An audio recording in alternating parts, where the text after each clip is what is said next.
My name is Joanna Allen, and I'm born and raised in West Oakland, California, and I'm 27 years old. I currently attend John F. Kennedy University College of the Law in Pleasant Hill, California.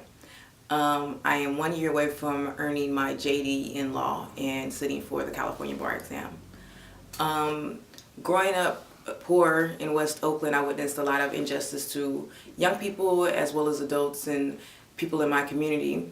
I can give two specific examples. One is at the age of 15, I experienced my brother being beaten up by the Oakland Riders. They were a group of 4 police officers driving throughout Oakland and kidnapping and beating up young black men and then putting them in jail.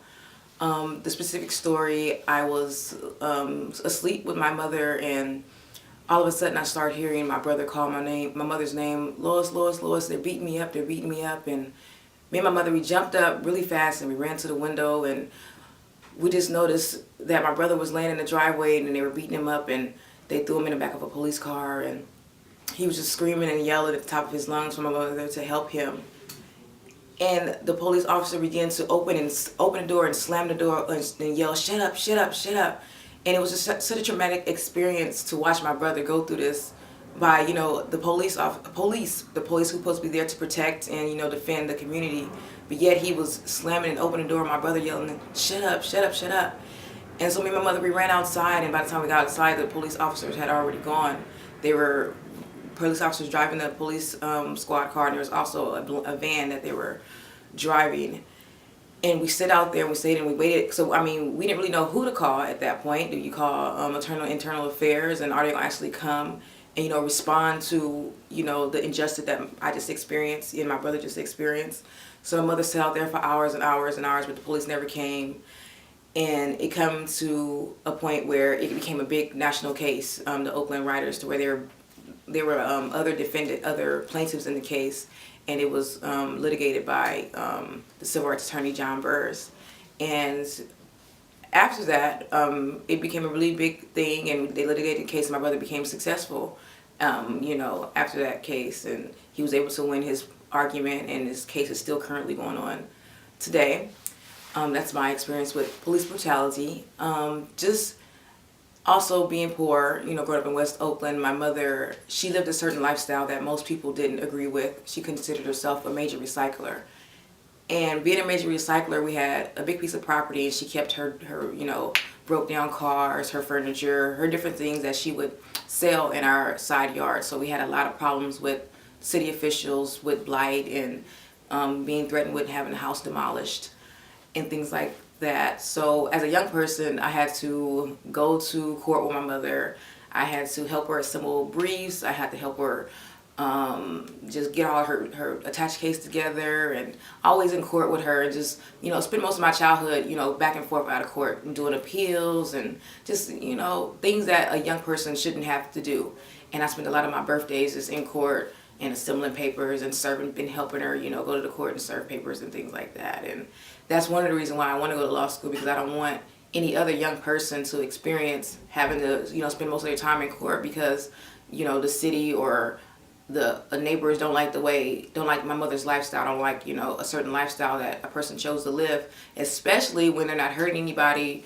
No kids are in danger, no adults are in danger, no health is in danger, but yet just because there's a cosmetic issue on one piece of property, they're going to sit here and take you to court every 10 seconds and say, "Oh, your house is a danger to the community," when it's not.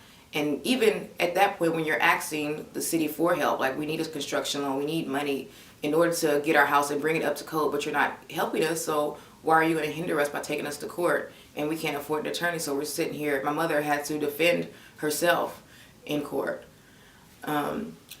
And that experience definitely stuck with me. So that's why I said I'm definitely going to go to law school. I'm definitely going to be a lawyer for my community. I want to do landlord-tenant law as well as family law. And I think that education is very important, but I think that our school system first needs to start. Education definitely starts at home, and I think our parents and our adults around us needs to teach our young people to love each other and love themselves as well, and know that once they get in school, education is the key. Not what you have on, not how your hair looks, not, who, hit her or who said this about her. We need to go to school to focus on our education. And I think that being a person who went to the Oakland public schools, I developed a learning disability simply because I wasn't able to focus on my education, because my mother had a different lifestyle. She didn't believe in buying me Jordans and buying me all the nice stuff. She believed that once I go to school, it's for educational purposes. And I think I developed a learning disability because I was so busy worried about what the other kids were saying. I wasn't able to focus on my education in order to develop into somebody who can really, function. But that's besides the point. Now that I am in law school, I am, pursuing my education. And I think that young people should continue to pursue their education, despite the fact that there's people around them with peer pressure and tell them that they can make money fast by either being on the street or making money a different way. I think they should focus on their education. And I'm not saying you have to go to a university, you have to go that. I'm saying if you can go get you a trade, go do something that you can do that's going to make you successful in life, make you successful in your own way. If it's just a trade that you're building stuff, just working on a specific thing like a car mechanic or something like that, I think that's important, as opposed to just forcing yourself to go to a university. Because me personally, I didn't follow go to a 4-year university after high school. I said, this is my life, I'm going to take it slow. So I went to community college first, and being my mother, the person that she was, she decided that she wanted me to start going to community college at the age of 14. So I started at 14. Concurrently with high school, I was going to community college. I graduated from high school in 2003, and then I graduated from community college with a paralegal certificate in 2004, and then I had my AA by 2005, and then I graduated and I transferred to Cal State East Bay, and then I graduated in 2007, and then I waited for a year, and then I went on to law school after that in 2009. So definitely for young people, I'm a vivid advocate. I'm an advocate for young people. Definitely take your life the way you need to take it. Take it slow. Don't always try to follow the track of other people. Go to a 4-year university. If you got to go to community college, go to community college first and then transfer later. I also want to talk about a program, the All Stars Project. It's for inner city youth, where we have talent shows for young people between the ages of 5 and 25. We teach them that if they can perform on stage, they can perform on everyday life. And I've heard plenty of good stories from that program where young people, they start off shy in the program, and then next thing you know, they're on stage or they're doing something for their community and they're making a big difference.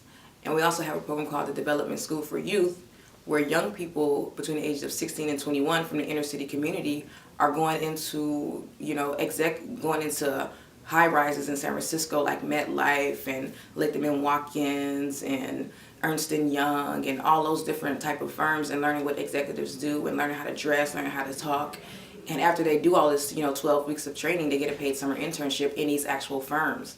And they're like getting that hands-on experience, and they're getting to communicate with essentially people they don't communicate with every day.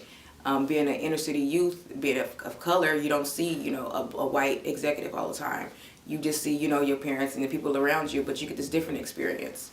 And you can be able to reach out to these people as you grow and say you have that resource to say, oh, I worked with this person when I was 16 years old and, the law firm. So let me go reach out to that person and ask them for help, get a reference, and build that community and bridge the gap between our young people and, our business communities. So I'm hoping that this message reaches other people and change some lives and change the way we run our society today. Thank you.